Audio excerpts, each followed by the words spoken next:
Shalom Bapak Ibu Saudara dikasih Tuhan. Berapa banyak yang tetap kuat dan tetap teguh di dalam Dia sepanjang minggu ini karena kebaikannya, amin. Berikan tepuk tangan yang paling meriah bagi Tuhan Yesus Kristus kita. Mari sama-sama kita bangkit berdiri, kita pujikan satu nama yang menjadi kekuatan kami, perlindungan kami. Namamu Yesus Kristus.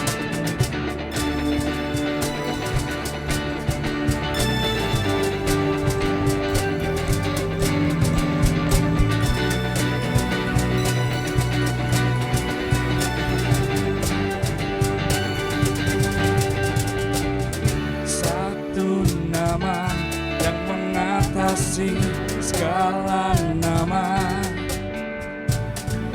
satu nama yang mengatasi segala nama.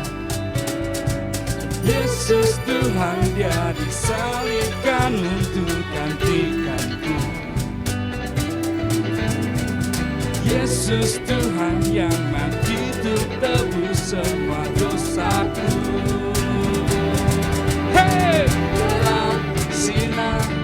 Dalam terangnya kemuliaan sudah dinyatakan belenggu dosa telah dipatahkan oleh kuasa darah Anak Domba.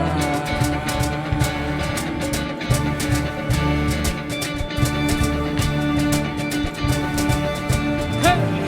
Satu nama yang mengatasi segala nama, satu nama yang mengatasi segala nama. Yesus Tuhan yang bangkit hancurkan kuasa maut. Hanya Kau Yesus, Yesus Tuhan yang hidup bertata selama-lamanya.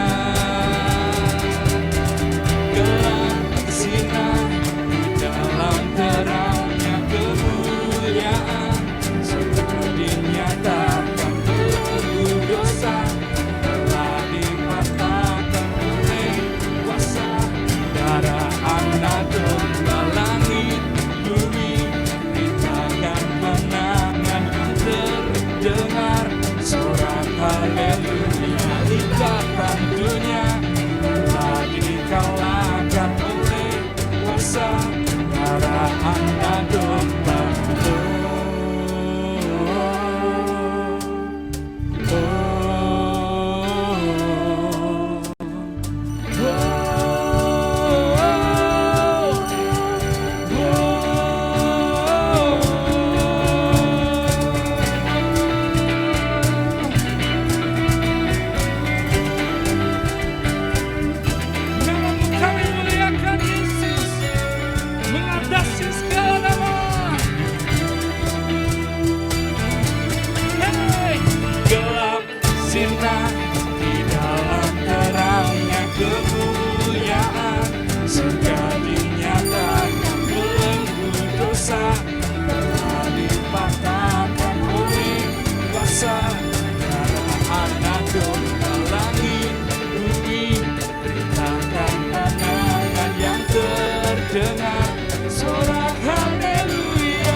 Silakan duduk Bapak Ibu Saudara dikasih Tuhan. Terima kasih Tuhan.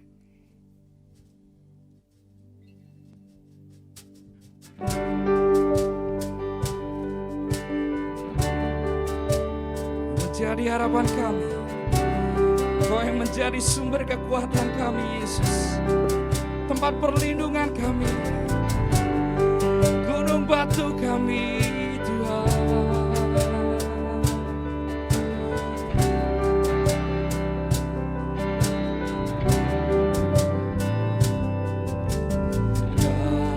Kasih-Mu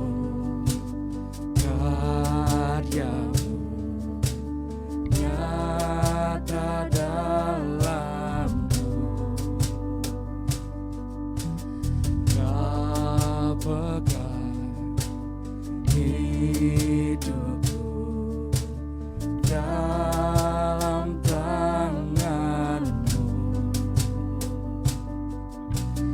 Darah-Mu, salib-Mu tembus hidupku. Nama-Mu berkuasa, sanggup bangkitkan.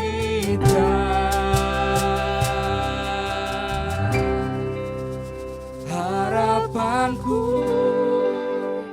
di dalam-Mu, hanya Kau Yesus kuatku.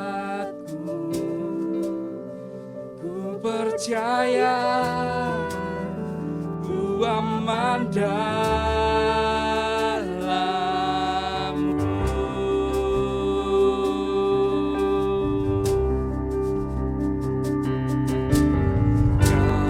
Kasih-Mu, karya-Mu nyata dalam-Ku. Kau pegang hidupku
Engkau Yesus kuatku.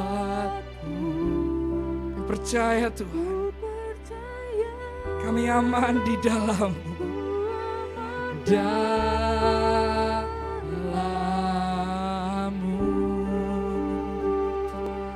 harapanku, harapanku, hey, di dalam-Mu Tuhan, hanya Engkau Yesus kuatku. Ku percaya ku aman dalam-Mu.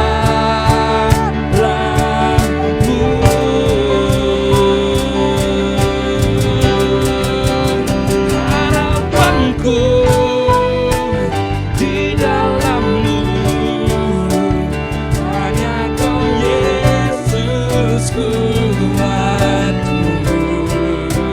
Ku percaya ku aman dalam-Mu.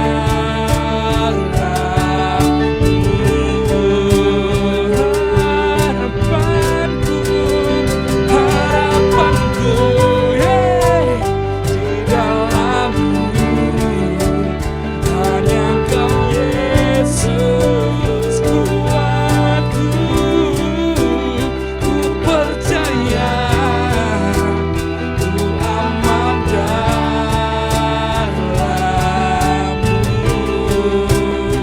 Kami percaya Tuhan, ku percaya ku aman dalam-Mu.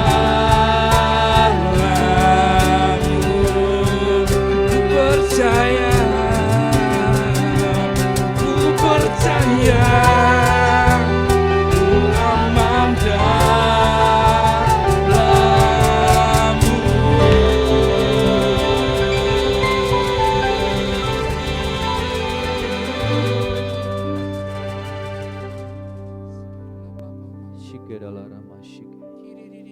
Tuhan, Kaulah sumber pengharapan kami, Kaulah sumber kekuatan kami. Kami aman, kami kuat, kami tenang di dalam Engkau Tuhan. Sekalipun kami mengalami lembah-lembah kekelaman, sekalipun kami mengalami badai dan tantangan di depan kami, tetapi Engkau Allah yang selalu beserta dengan kami. Gadamu dan tongkatmu itulah yang melindungi kami Tuhan. Saat ini kami akan bersama-sama mendengarkan firman-Mu.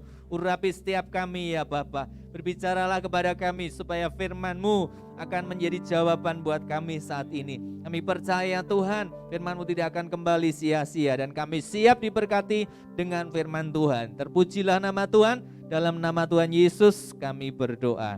Amin. Amin. Puji nama Tuhan, Bapak Ibu, Saudara yang dikasihi Tuhan, semuanya, Bapak Ibu Saudara yang di sini dan juga di rumah. Shalom. Ya, saat ini kita akan bersama-sama merenungkan firman Tuhan. Seperti yang kita tahu bahwa sepanjang tahun 2019 tema kita adalah Greater Blessing. Ya, tapi menjadi sebuah pertanyaan buat saudara dan saya. Justru di tema yang sangat luar biasa, Greater Blessing, berkat yang besar, terbesar ini saudara, kita malah mengalami sebuah keadaan yang di luar dugaan kita semuanya. Ya, kita diizinkan Tuhan mengalami pandemi COVID-19 yang sampai bulan ini, ya, kita belum tahu kapan akan selesai. Dan bukan saja itu, tapi kita juga terdampak saudara dari kehidupan kita secara keluarga, ekonomi, pekerjaan kita, yang sekolah juga, semuanya juga bergereja, dalam pelayanan kita juga terdampak. Tapi saya percaya di balik semuanya itu, Tuhan selalu punya rencana untuk kebaikan kita. Yang setuju dengan saya katakan amin. Ya. Jadi dari bulan ke bulan, selama 2 bulan sekali, tema-tema kita selalu berganti. Dari Greater Blessing, di breakdown, dipecah-pecah menjadi tema-tema 2 bulanan. Dan selama bulan November, Desember ini, tema kita adalah Stay the Course. Ya. Artinya, kalau di bahasa Indonesia kan adalah tetap pada jalur. Ya. Jadi kitab Yakobus sebagai referensi kita di tema Greater Blessing ini adalah kita akan mengalami berkat yang besar apabila kita hidup dengan hikmat sesuai dengan firman Tuhan. Nah, diakhiri di bulan November Desember ini, dan kita akan tetap mengalami berkat Tuhan apabila kita tetap pada jalur Tuhan, jalur atau rencana daripada Tuhan. Dan pada saat ini kita akan ambil satu topik daripada Stay the Course, yaitu endurance, yang artinya adalah daya tahan. Ya. Endurance artinya adalah daya tahan. Bapak Ibu sedang dikasih Tuhan, saya akan bacakan buat kita semuanya di kitab Yakobus pasal 5 ayat 7 sampai dengan ayat yang ke-9. Demikianlah firman Tuhan. Karena itu saudara-saudara, bersabarlah sampai kedatangan Tuhan. Sesungguhnya petani menantikan hasil yang berharga dari tanahnya. Dan ia sabar sampai telah turun hujan musim gugur dan hujan musim semi. Kamu juga harus bersabar dan harus meneguhkan hatimu, karena kedatangan Tuhan sudah dekat. Saudara-saudara, janganlah kamu bersungut-sungut dan saling mempersalahkan, supaya kamu jangan dihukum. Sesungguhnya hakim telah berdiri di ambang pintu. Nah, ini adalah dasar untuk kita merenungkan topik kita pada saat ini, yaitu endurance.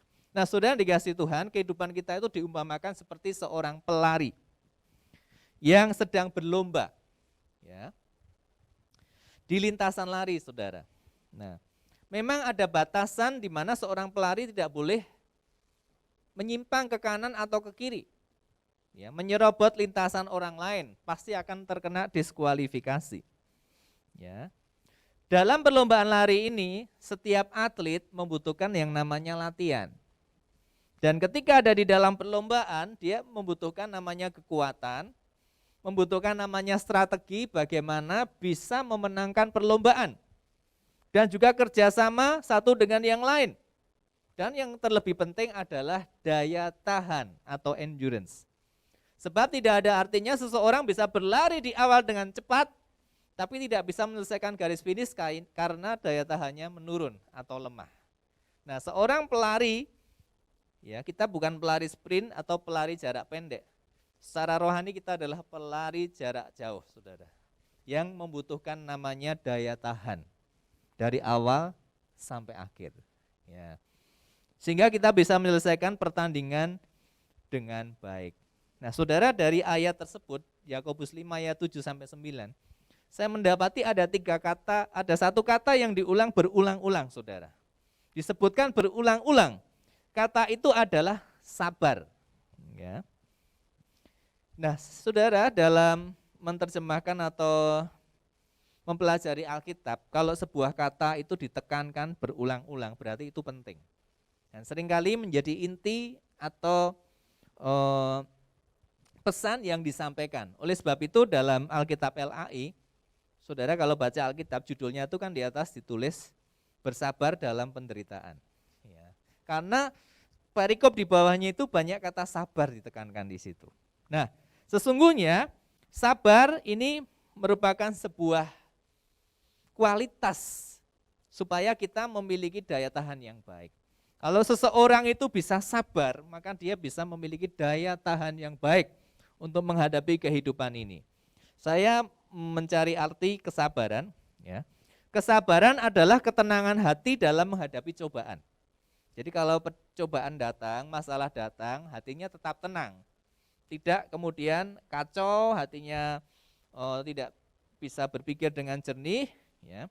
Kesabaran adalah lawan dari kemarahan yang tidak pada tempatnya. Artinya bisa menahan amarah, kemampuan untuk menahan diri dalam menghadapi situasi-situasi yang sulit. Sifat tenang, tabah, tidak tergesa-gesa atau terburu-buru. Ya, jadi kesabaran adalah suatu sifat, suatu karakter yang sangat baik. Dan saudara, ternyata di Alkitab, ya, kesabaran itu merupakan sebuah kunci untuk mengalami kemenangan. Di slide ini memang tidak ada, tapi saya sebutkan di sini. Amsal 16 ayat 32 berkata demikian, orang yang sabar melebihi seorang pahlawan. Orang yang menguasai dirinya melebihi orang yang merebut kota. Ya. Jadi seorang yang sabar itu lebih daripada pahlawan. Lebih daripada seorang pemenang yang bisa merebut suatu kota. Nah, saudara, bagaimana supaya kita bisa memiliki endurance atau daya tahan yang baik dalam menghadapi kehidupan ini, menghadapi masalah, tantangan, persoalan yang kita hadapi. Yang pertama, bersabar dalam pengharapan. Ya. Bersabar dalam pengharapan. Yakobus 5 ayat 7 saya ulangi lagi. Karena itu saudara-saudara, bersabarlah sampai kepada kedatangan Tuhan. Sesungguhnya petani menantikan hasil yang berharga dari tanahnya, dan ia sabar sampai telah turun hujan musim gugur dan hujan musim semi. Ya, di sini juga diumpamakan kesabaran itu sifat yang dimiliki oleh seorang petani. Ya, ketika dia menanam benih, benih itu tidak langsung tumbuh dan kemudian berbuah. Tapi petani ketika dia menanam benih, dia menantikan. Ya, saat datangnya hujan, saat datangnya masa pertumbuhan dan kemudian menghasilkan buah, barulah dia bisa memanennya. Ya, bahkan ada petani yang tidak kemudian dalam 1-2 hari menuai, mesti berminggu-minggu, berbulan-bulan. Kalau misalnya tanam padi lah, 2,5 sampai 3 bulan baru bisa tanam, baru bisa menuai saudara. Dibutuhkan kesabaran untuk menanti dan memelihara tanamannya itu supaya tidak dimakan hama sehingga dia bisa melakukan panenan. Nah, pengharapan petani adalah menuai. Tetapi ia harus bersabar menantikan datangnya hujan sampai benih-benihnya tumbuh dan akhirnya berbuah. Saudara, Rasul Paulus dalam Roma 12 ayat 12 berkata demikian, bersukacitalah dalam pengharapan, sabarlah dalam kesesakan, dan bertekunlah dalam doa. Sekali lagi saya ulangi, bersukacitalah dalam pengharapan, sabarlah dalam kesesakan, dan bertekunlah dalam doa. Ya, di sini, ayo saudara dan saya semuanya mungkin saat ini kita sedang mengalami pergumulan dalam kehidupan ini. Ya, ada masalah yang sedang kita hadapi. Mari kita bersabar dalam pengharapan. Kita tentu tidak akan senang dengan suatu keadaan yang begini-begini terus. Kita tentu pengen mengalami suatu datangnya masa yang baik, kehidupan yang lebih baik daripada sekarang. Dan itu yang namanya pengharapan. Dan pengharapan itu harus kita tuju dengan sikap yang namanya sabar, karena pengharapan tidak langsung bisa jadi dalam kehidupan kita. Kita mesti menantikannya dengan tekun. Nah, dalam konteks ini Yakobus menyampaikan sebuah pengharapan tentang kedatangan Tuhan. Tuhan akan datang yang kedua kali dan kita memiliki pengharapan itu semuanya. Dan saudara dikasih Tuhan, kedatangan Tuhan kapan waktunya tidak ada seorang pun yang tahu. Bisa hari ini, bisa esok, bisa lusa, bisa bulan depan. Yang hari-hari ini mungkin banyak saudara dengar dengan pengajaran konspirasi tentang kedatangan Tuhan sudah dekat, apapun juga. Tapi yang penting ayo saudara dan saya menyiapkan diri. Karena Tuhan bisa datang sewaktu-waktu untuk menjemput kita semuanya. Oleh sebab itu kita harus bersabar dalam pengharapan. Yang kedua saudara adalah bersabar dalam perjalanan hidup. Yakobus 5 ayat 8 berkata, kamu juga harus bersabar dan harus meneguhkan hatimu karena kedatangan Tuhan sudah dekat. Ya, sekali lagi kedatangan Tuhan sudah dekat. Kapan waktunya tidak ada seorang pun tahu, tetapi Alkitab berkata sudah dekat, bisa sewaktu-waktu. Yesus telah berdiri di ambang pintu. Saudara, jika saudara dan saya menempuh perjalanan yang panjang dan melelahkan, mungkin kita mengalami penuh ketakutan, penuh kekhawatiran, bahkan juga ancaman dalam kehidupan kita. Tapi di tengah semuanya itu kita mulai melihat sebuah titik terang di sana. Saudara, tadi malam saya melihat ya, mencari-cari data terowongan yang terpanjang di dunia. Kalau di Indonesia itu ada satu terowongan di jalan tol ya di Jawa Barat sana menuju ke Bandara Kertajati. Panjangnya terowongan itu adalah 574 meter. Setengah kilo lah saudara, lebih gitu ya. Kalau seseorang nyetir di terowongan itu saudara, rasanya gelap ya, cuma suatu jalan yang dibatasi oleh terowongan, dan kalau sudah sampai ke titik akhir daripada terowongan itu rasanya terlihat sebuah cahaya yang terang, dan kemudian rasanya wah, lepas daripada beban hidup, lepas daripada suatu kegelapan, lepas dari suatu masalah. Tapi saudara, ternyata di dunia ini ada begitu banyak terowongan yang jauh lebih panjang. Ya. Ada terowongan di Eropa 24 km yang bisa ditempuh dengan mobil. Ya. Kemudian juga ada terowongan yang saat ini sedang dibangun, terowongan kereta di Swiss 57 km, saudara. Di bawah tanah 24 km di bawah tanah. Jadi sesuatu yang berada di sebuah keadaan lingkungan yang mungkin penuh dengan kegelapan, penuh dengan ketakutan, tapi endingnya sudah terlihat. Nah, di sini dikatakan bahwa endingnya itu kedatangan Tuhan. Pengharapan Tuhan sudah terlihat. Nah, ada suatu perasaan sukacita dan semangat untuk mencapai garis akhir. Kalau seorang pelari, saudara, ya, dia berlari dari awal finish, ketika dia mendekati garis akhir, perasaannya apa? Sukacita. Tapi bukan hanya sukacita, justru dia bertambah semangat. Karena menjelang akhir garis finish itu, justru di situ banyak ancaman, di situ banyak persaingan, di situ dia harus mengerahkan sekuat tenaga supaya bisa sampai pada garis finish dan menjadi seorang pemenang. Nah, saudara, Paulus memberikan sebuah teladan, memberikan sebuah contoh tentang kehidupan. 2 Timotius 4 ayat 6 sampai 8. Mengenai diriku, darahku sudah mulai dicurahkan sebagai persembahan dan saat kematianku sudah dekat. Aku telah mengakhiri pertandingan yang baik. Aku telah mencapai garis akhir dan aku telah memelihara iman. Sekarang telah tersedia bagiku mahkota kebenaran yang akan dikaruniakan kepadaku oleh Tuhan, hakim yang adil pada harinya. Tetapi bukan hanya kepadaku, melainkan juga kepada semua orang yang merindukan kedatangannya. Saudara, tulisan ini ditulis oleh Rasul Paulus sesaat sebelum dia dihukum mati. Biasanya kalau seorang yang akan dijatuhi, dieksekusi hukuman mati, dia diberi kesempatan untuk menulis pesan atau wasiat kepada orang yang dikasihinya. Mungkin keluarganya, mungkin anak-anaknya. Dan ini Paulus, dia menulis, ini surat yang terakhir. Dikirim kepada anak rohaninya namanya Timotius. Ya, ini tulisannya.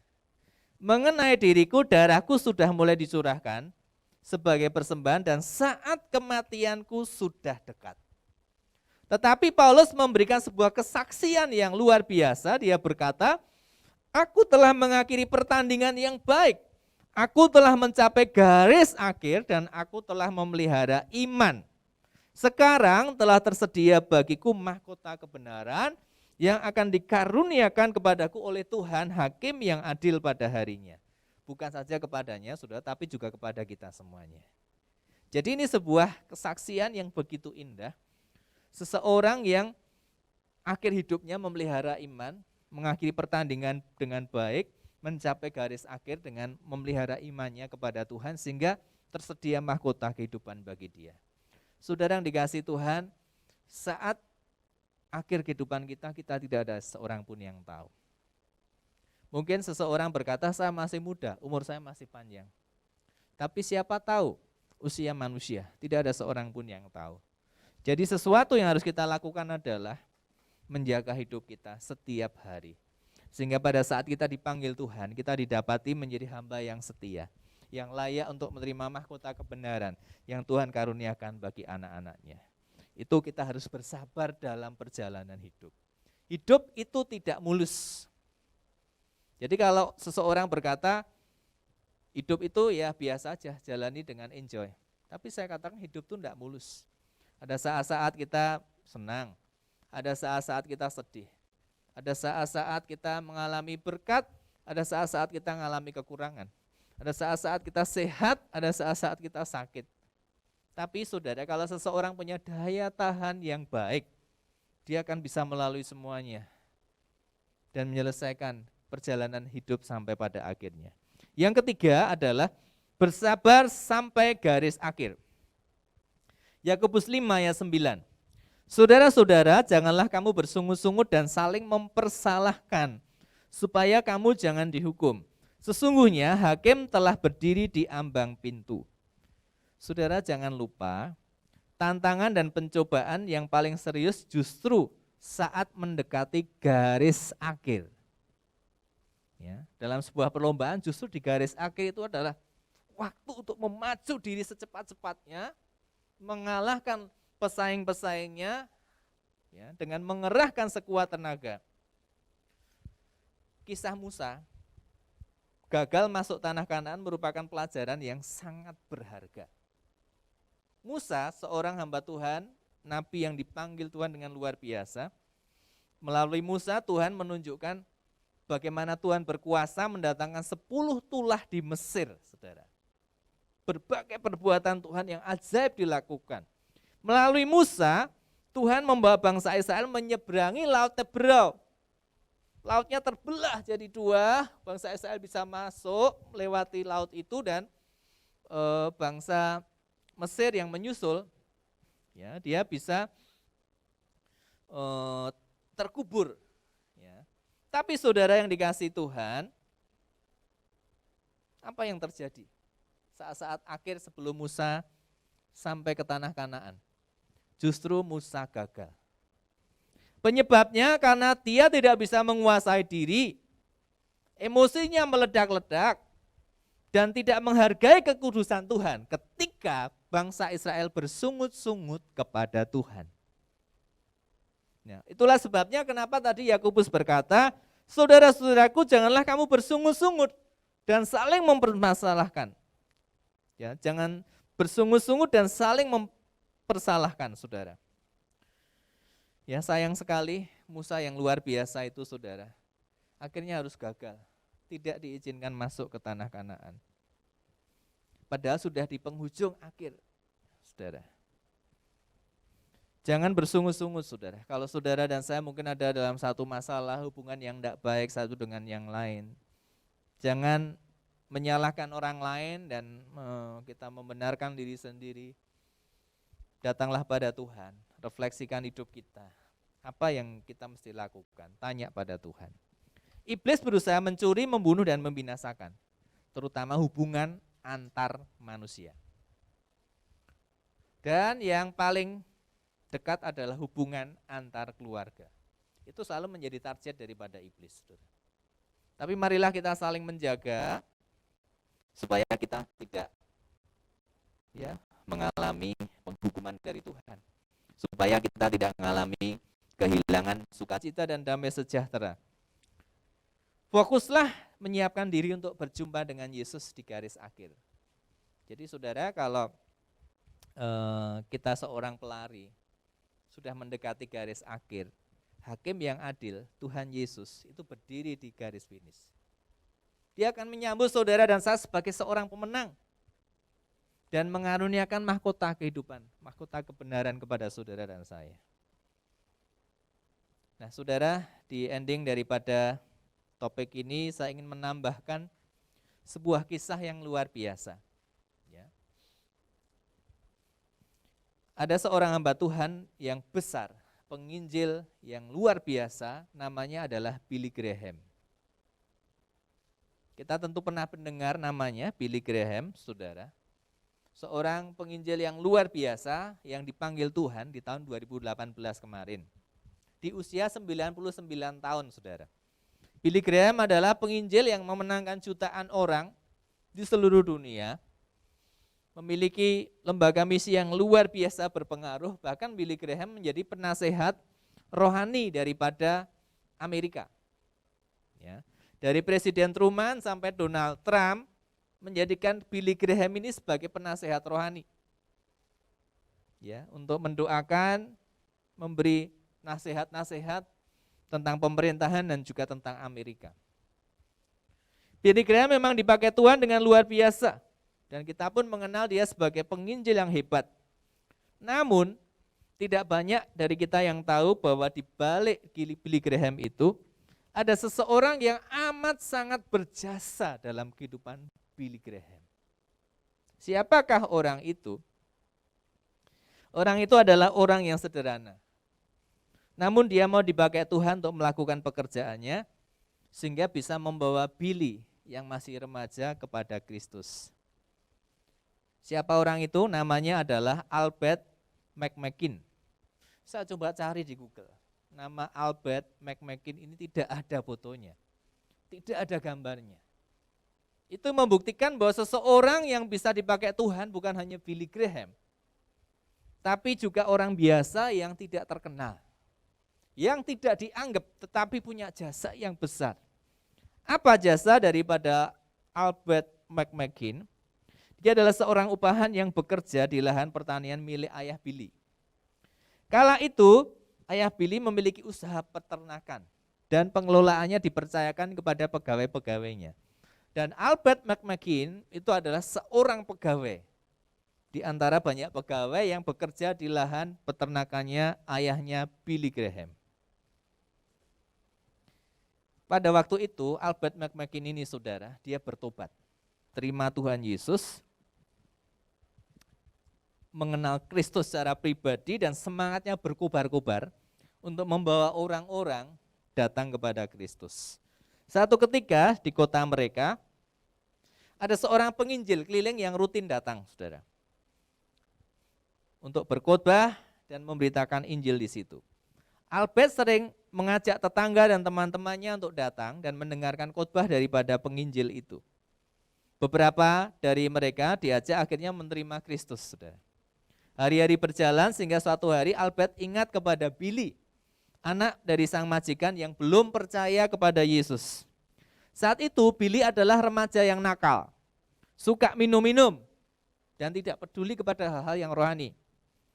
Albert pun memberanikan diri untuk mengajak Billy datang dalam ibadah itu. Tapi Billy selalu menolak. Albert tidak putus asa. Dia terus mengajak Billy. Setelah ditolak beberapa kali, akhirnya pun dia berdoa, minta kemurahan Tuhan supaya Billy menerima ajakannya tersebut. Setelah beberapa waktu berdoa, akhirnya dia dapat ide. Oke lah, kalau Billy tidak mau tak ajak datang dengan ibadah, aku mau minta dia untuk menjadi sopir, driver dari mobil pickup yang ngangkut orang-orang datang ke sana. Jadilah Billy mau menerima ajakannya menjadi seorang sopir dengan catatan, aku tidak mau datang loh, aku mau di luar. Baiklah, akhirnya Albert dan Billy, saudara, membawa orang-orang tetangga-tetangganya datang dengan ibadah itu. Tapi baik Albert maupun Billy tidak masuk ke dalam ruangan. Dia hanya di luar nunggu di mobil, saudara. Tapi Albert tidak berhenti. Dia terus berdoa minta kemurahan Tuhan. Sampai akhirnya, saudara, Tuhan sendiri yang menjamah hati Billy Graham. Ya. Billy berkata, buat apa ya kita nunggu duduk-duduk di mobil terus berminggu-minggu, berbulan-bulan kita di sini tidak ada kerjaan. Baiklah, saya akan coba masuk ke dalam.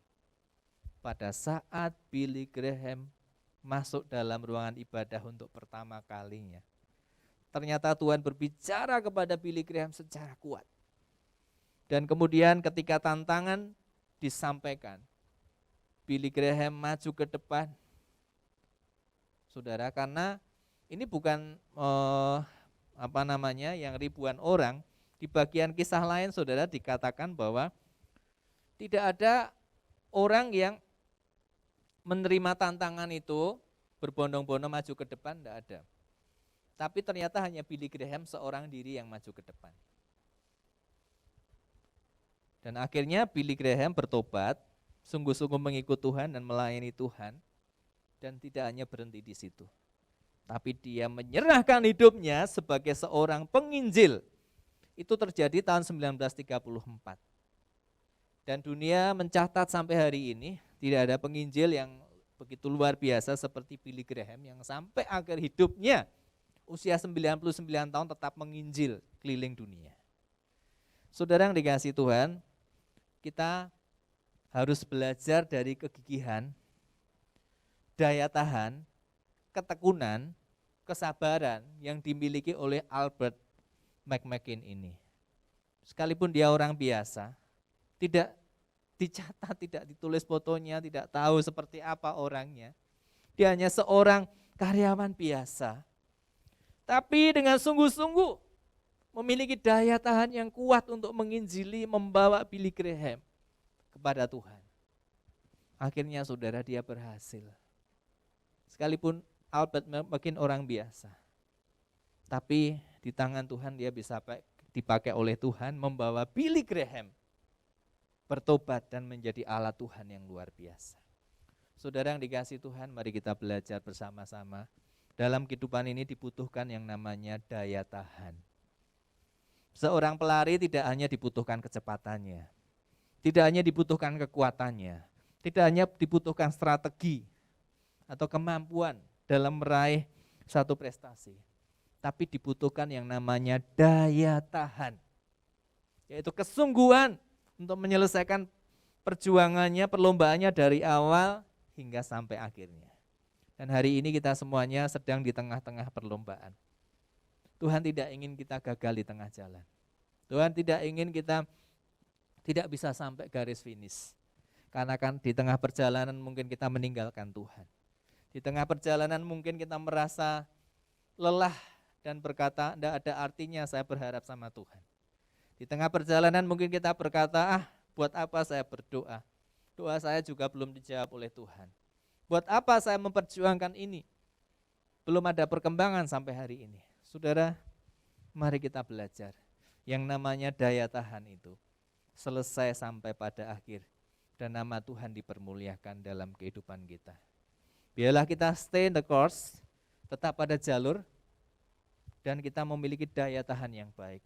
Sehingga kita tetap bisa berlomba dan mengalami segala berkat yang terbaik yang Tuhan sediakan dalam kehidupan saudara dan saya, setiap kita yang mengasihi Tuhan. Haleluya. Tuhan memberkati. Amin. Mari kita responi firman Tuhan. Kita akan datang pada Tuhan membawa siap kehidupan kita masing-masing.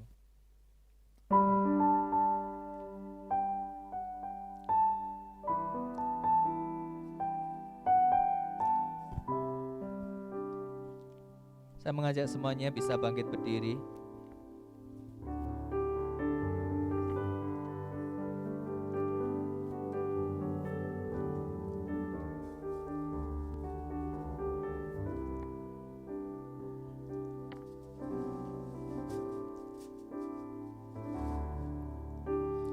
Tuhanlah penolongku yang jaga jiwaku di setiap waktu.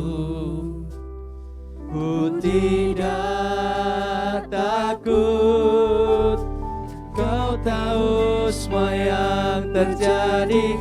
Takkan Kau biarkan ku sendiri. Kaulah kekuatan, Tuhanlah penolongku yang jaga jiwaku di setiap waktu. Ku tidak takut, ku tahu semua yang terjadi. Takkan Kau biarkan ku sendiri. Kaulah kekuatan, Tuhanlah penolongku yang jaga jiwaku di setiap waktu. Ku tidak takut, ku tahu semua yang terjadi. Takkan Kau biarkan ku sendiri. Kaulah kekuatanku.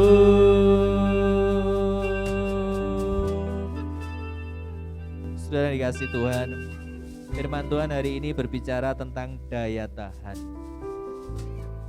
yaitu kesetiaan dan kesabaran kita untuk mengikuti perlombaan sampai kepada garis akhir. Saat ini kalau ada di antara kita yang merasa mulai jenuh, mulai bosan, mulai putus asa karena berbagai persoalan, berbagai masalah yang sedang kita hadapi, rasanya belum ada jalan keluar. Rasanya kita berjuang sendiri. Tidak ada seorang pun yang mendukung, yang menguatkan kita. Tidak ada seorang pun yang peduli. Rasanya apa yang kita lakukan hasilnya tidak sesuai dengan apa yang kita harapkan. Saudara dikasih Tuhan, hari ini firman Tuhan berbicara kepada saudara dan saya, supaya kita tetap punya daya tahan, endurance. Jangan menyerah, jangan putus asa, jangan menjadi lemah dan lesu. Mari kita datang pada Tuhan. Firman Tuhan berkata, marilah kepadaku semua yang letih lesu dan berbeban berat, aku akan memberikan kelegaan kepadamu. Pikulah kuk yang kupasang dan belajarlah daripadaku, sebab aku lemah lembut dan jiwamu akan mendapatkan ketenangan. Bapa, hamba berdoa untuk setiap jemaatmu Tuhan. Kau tahu setiap keadaan kami masing-masing hari ini. Kuatkan setiap kami yang lemah Tuhan. Hiburkan setiap kami yang susah. Sembuhkan setiap yang sakit. Berkati setiap yang kekurangan. Kau tahu segala kebutuhan kami Tuhan. Kami percaya burung di udara Engkau pelihara, bunga di ladang Kau hiasi. Terlebih kami semua anak-anak-Mu ya Tuhan, yang berharap, yang mengandalkan Tuhan dalam setiap kehidupan kami. Kau pelihara, Kau bukakan jalan-Mu ya Tuhan. Beri kekuatan yang baru, beri semangat yang baru buat setiap kami, supaya kami bisa terus menyelesaikan pertandingan kehidupan kami dan sampai kepada garis akhir di mana Tuhan memanggil kami dan menyediakan mahkota kebenaran bagi setiap kami. Terima kasih Tuhan untuk firman-Mu hari ini Tuhan.